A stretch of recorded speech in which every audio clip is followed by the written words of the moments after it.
on to the Tennessee Titans, last team in this division at 7-10 last year. They have a 7.5 Vegas odds in winning. I believe they can get the over on that. They had some bad losses last year, including the first one of the season against the New York Giants, with missing the game-winning field goal after the Giants went up by a point going for 2. Here's a situation that's another interesting one, because you got Ryan Tannehill out there that played 12 games last year. I know he had a little bit of injuries here and there, but they also decided to start some other people at the end of the season to see what they had in Malik Willis.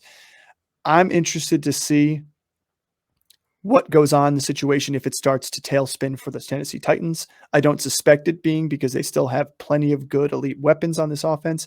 But Tannehill, 188 overall. He was QB 25, I believe, or QB 26 last year. He's going about QB 21 to 25, depending upon the ADP you look at.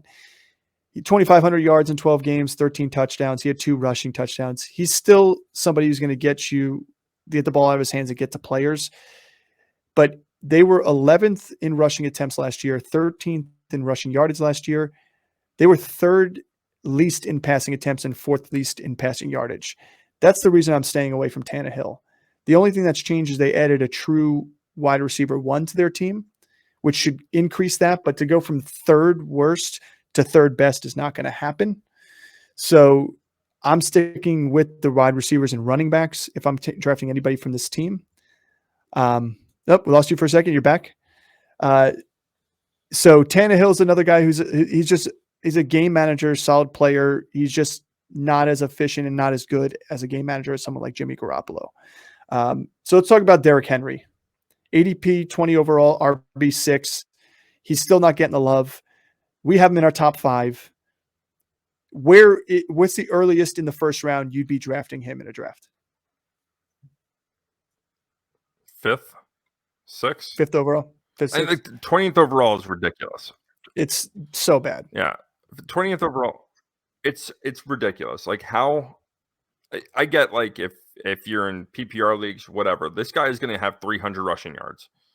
We've seen him 300 rushing attempts. Leading rusher. 300 rushing attempts. We've seen him have 300 rushing yard games too. That's true. He plays the Texans twice a year. Let me remind everyone that he plays the Texans twice a year, in which he's guaranteed 200 plus yards. So it's ridiculous that he's being drafted so low. Like, all right, I can see the argument for Tyreek Hill, Cooper Kupp, Jamar Chase, Justin Jefferson being drafted over him. But you're going to draft Stephon Diggs over him?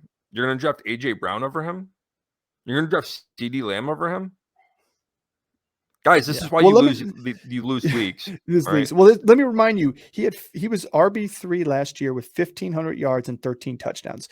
If you're going to draft a wide receiver over him, you better be confident that guy's going to get 1,500 yards and 12 to 13 touchdowns. Because if not, you're not getting the value in that pick, because Derrick Henry is going to have 1,500 yards or more. He's going to have 10 to 15 touchdowns. And let's not forget, last year he had career high in receptions in 33 for almost 400 yards. So the guy was efficient through the air as well.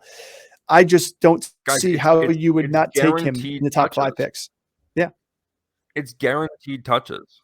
You have, all right, even the most elite receivers in the league are getting 120 to 130 catches a year. This guy touched the ball 350 times last year. All right. Like, you cannot draft someone as a receiver over him unless it's a guy that can catch for 1,800 yards and have the 13 to 15 touchdown season. Yeah, that's what I'm saying. Is like, you need somebody to beat him in yardage and touchdowns. You see it year in, year out. Yeah. Yeah. So to me, I'm with you. I'm drafting Derrick Henry again, 5th, 6th pick. Yeah. I mean, like, listen, if there's other guys I can make the argument that he could be there. That's probably not where I still think he should be going within the first 10 picks. If he's not, like, the people that are picking Bijan Robinson over Derrick Henry, go to hell. Like, I'm kidding, guys. Don't go to hell. But seriously, what's wrong with you? You're not going to Just win rethink league what this year. your strategy is. I agree. It's like I could argue Nick Chubb over him. I could argue Saquon Barkley over him, like one of those guys, because you can see he had a career high in receptions at 33 last year. I don't know if that's going to happen because apparently in camp so far, Spears has been pretty good. And the older Henry gets, they may not want to try and wear and tear him down in the passing game as much either. But that being said, say he does get another 30 catches next year. Like, again, that's going to put him in RB2, RB3 again situation. So then I look the fool for saying what I just said. But someone like Saquon, who's going to get 50 plus receptions, someone like Nick Chubb, who's going to get closer to 30 receptions without Kareem Hunt now, possibly. And, it's just, you look at everything across the board, you can switch those guys around. But to me, Chubb and Henry are two guys that are falling to the second round that should not be falling to the second round. 2 years ago, when he had the foot fracture, he was on pace for 2,000 yards rushing and like 17 touchdowns. Like, guys, stop with your nonsense. All right, stop overdrafting the shiny new thing and thinking guys like this. He is special. Like, he's not the guy that's approaching 30 years old that's going to be, oh, you know what, we should worry about him. The guy is a lineman as a running back. Yeah. Good There's luck nobody like him in the stopping NFL. him. Nobody like him on in the the goal NFL. line.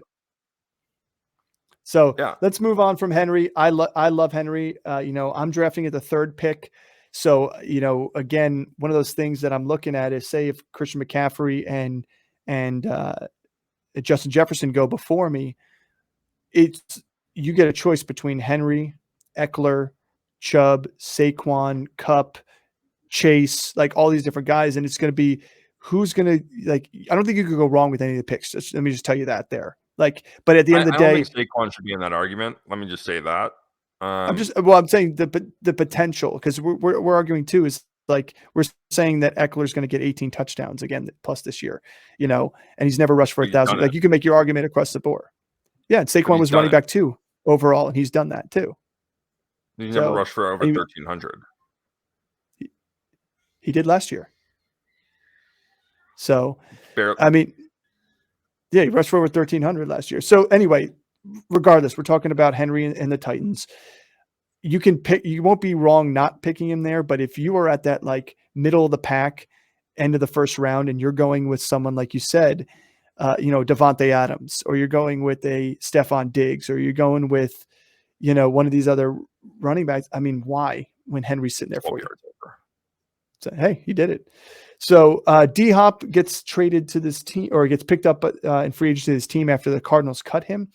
He's going 50th overall at wide receiver 18. He played 9 games last year, had 717 yards and 3 touchdowns. Here's the big thing. D-Hop is still elite. He was number 4 overall wide receiver in win rate. And he was number 2 overall in win rate versus man. It's the same argument I made about Michael Pittman. You throw the ball near this guy, they're going to find ways to catch it. He is the best at it. His wingspan and his hand size are what make him such a good pass catcher. He's acrobatic. I love D up here for the passing game and for Tannehill and for the running game, because it opens up the running game. If they're going to try and stop Henry, we'll try and stop D-Hop. This is why I would smash the over 7.5 on Vegas, because I just think the playmakers give you ability, and it makes Treylon Burks better, who's going at 90th overall and wide receiver 40, a whole 40 picks afterwards. Obviously, he wasn't as efficient last year. 11 games or 444 yards and only 1 touchdown. He battled his injuries. So those are the only 2 guys in the passing game I'm looking to get in terms of wide receivers, because after that, I just don't think the volume is going to be there, even with an uptick. You were a Treylon Burks owner last year. Are you going to try and get him later on? Because D-Hop is going to be going pretty early. I think D-Hop's ADP is going to keep going up a little bit more. Is Burks a guy you're going to want to target off this team if we're going to talk about wide receivers in this division? Yeah. I mean, you kind of said it. It's it's not that I think Treylon Burks in his second year will be a better player, but I think he's in a better scenario with D Hop on the other side because he's not going to be asked to do everything. You have D Hop, who's an elite wide receiver on the other side, who can win one-on-one and get open, who's going to be more of a volume receiver. And now you can be allowed to kind of be the player you want to, like you can be. Like you don't have to do too much. And I think Treylon Burks is going to benefit from that. We talked about this the other day or last week when we talked about DJ Moore. It's, even though D Hop is much better than DJ Moore is, but what it allows Mooney and Claypool to do, what it allows the other guys to do by having a guy like that on the other side who is going to command targets, who is going to command defensive coverage to him, it allows those other guys to be kind of take the weight off their shoulders from being the guy to carry everything. And the thing with the wide receivers here that concerned me is the Derrick Henry show. And it's going to be the Derrick Henry show. You have some more efficiency on the outside. And this is what scares me is it's not so much the player that I don't like. It's the system that I don't like. I don't really like the system. I mean, we've seen A.J. Brown do it in this, but D-Hop and A.J. Brown are two very, very different receivers. So is Treylon Burks and A.J. Brown. And again, we have to think that Tannehill is going to be efficient enough and he's going to be productive enough to sustain multiple guys in the receiving game. Like, yeah, we think that D-Hop is going to be good. So, yeah, to answer your question, I am going to be targeting Treylon Burks, but I think it's going to be a little bit later. This is a guy I think is going to slip. He was being I wanted nothing to do with him before D-Hop got there. Now I have a little bit of interest, but it's not enough to be like, oh, I want to grab him above his ADP or I want to grab him at ADP. Like another guy I want to slip to me. I'll draft him at value. There's no one else I want in the receiving game from this team. There is one guy I'd take a shot on, and in terms of wide receivers, I wouldn't take a guy on anybody else because you're talking about Nick Westbrook, Akine, and Kyle Phillips. But Chig Okonkwo, wrapping up the rest of this offense here as a tight end, he gets thrown into that bag. He's getting a lot of hype coming into this year. If you listen to any other podcast, people are hyping him up big time. And I will say in one game where he finished at tight end 3. Well, no, I'll give you some numbers. You extrapolated those numbers throughout the course of the season from that one game that he played, then he would be tight end 3 overall. Go. No. I'll explain to you why they're going those directions, and I see it. But what Chris is alluding to is a small sample size for Chick. But let's talk about Tannehill real quick. 2020 and 2021, he was both respectively quarterback 8 and quarterback 12. He threw for 33 touchdowns in 2020, 21 touchdowns in 2021, which put him in good positions there. If he can even get back to his 2021 with, over 20 touchdowns through the air and about 3,500 yards, I like Burks and I like D-Hop and I like Chig. But again, is that too tall of an order for somebody, in that situation? And it may be, it may not be. Does D-Hop move the needle for you? Maybe. But with Chig here, he had a low target share, low on target share, but high on target rate. So when he was in the game, he was targeted. His ADOT was top 11 for tight ends. I know some people like to hear about ADOTs and some people like Chris over here don't really care about ADOT. But what I will say about him is he had 32 receptions for 450 yards, 14 yards per catch and 3 touchdowns. So he was a big playmaker. The reason why is in the routes that he actually ran, he was number 1 in yards per route run, number 2 in yards per target for tight ends, and number 1 in yards per reception for tight ends last year. But again, we're talking about such a small sample size in terms of total targets that he had and total routes actually run. That's why people are like up in arms. But that's when you had nobody to throw to in that offense. You were throwing to, Robert Woods. You were throwing, A.J. Brown wasn't there anymore. You were throwing to Treylon Burks if he was healthy. To me, now you've got D-Hop. You've got another season of Burks there. I don't think Chig is going to be one of these all of a sudden top 5 touchdowns that people are calling these breakout players and all here. I think he's very talented, but I think you're going to see in a situation where like he probably finishes tight, maybe top 10 in tight ends. But we always talk about what's the difference between the top 3 tight ends and the rest of the top 10. It's like 100 points. So, like, again, flip of the coin. I just don't see the volume being big enough for Chig.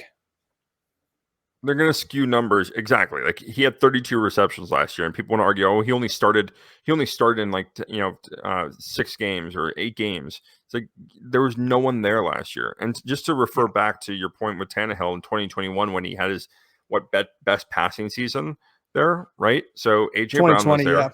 2020 AJ Brown was there. So and 2021 AJ Brown was there. Yep. And 2021 Derrick Henry missed half the season. So that's the reason Tannehill had his numbers go up, and he threw for 26 touchdowns. And I just don't see it happening. The volume's not there for this passing offense. And like you said, now they have D-Hop on the other side, and it might open some things up to have the other guys be more efficient. But in terms of target share, like, let me answer me this: how many games this year do you think that they're going to throw the ball 25 plus times? Over under on that? 6 games? 5 games? I would say that's where I see it. 6. I would say 6 games, and that's mostly too because you don't forget, like, this team, they didn't win a ton of games. They won 7 games last year, so they were playing from behind, and they were still 3rd least in passing attempts and 4th least in passing yardage. Like, when you get into the red zone, they're not passing the ball around the red zone. You're going to feed Derrick Henry till it's 3rd down or 4th down. So, to me, again, that's what moves the needle for me is the passing volume. We don't need to talk any more about the Titans because we know what it is. It's Derrick Henry. It's D-Hop. Anybody outside of that, you're piecing together something like Treylon Burks is going to be a bench player. Tannehill is going to be a backup quarterback or a second quarterback in 2 QB leagues. And Chig is going to be a dart throw in terms of tight ends with upside that you're looking for in that big group. So I just think that there's so many, this next grouping of tight ends is all kind of mushed together. Like he doesn't have the most upside, and you can take like a 4-game sample size where he was super efficient and look at that, but you can take a 4-game sample size from any of these guys in that category. Like take Dalton Schultz in his best 4 games, and he's going to outperform Chig in his best 4 games. So this is my point is like, and they use him a lot more. Like Dalton Schultz, they use a lot more in the red zone, and he's been used a lot more in the red zone over his career. So like that is a lot more upside. Same thing with Njoku. Same thing with Everett. Like all those guys are in the same category, but those guys have more upside because they've done it in the past on offenses that like to use tight ends in the red zone. The Titans in the red zone, this team is based around 2 things. They play good defense and they run the football. Yeah. And then that's how Vrabel coaches. And if you think that they're going to all of a sudden develop into something that they're not, like you're just dreaming. You're dreaming about what this offense could be instead of what it is. Well, I think the biggest talk for Chig, the identity of this offense. The biggest thing for Chig was that if he was going to be the number 2 pass catcher behind Treylon Burks before D-Hop came there. That's what made sense. And so people need to pump the brakes on him a little bit and understand that you now have a guy that can command 14 targets, easily in a game, where Chig had never gotten more than 6, and that was in the times where Treylon Burks was hurt, and he was the number 2 option last year. So that's all for our AFC South. Tune in next episode. We'll be going over the NFC South to finish up the back end of the NFL divisions. If you like the content today, don't forget to like and subscribe, hit the notification button. Feel free to leave us a comment. We'd like to interact with all our listeners. And we'd like to, if we're wrong on a stat, if you have a better take than we do, or if you don't think something is what we said is going to be, we want to hear it, because we'll go back and forth with you happily. And we'll love to bring up any comments in the upcoming podcast as well. So thanks for tuning Throw on. The Chig comments. Throw the Chig comments. Send them our way. Send them our way. All right. Tune in next time.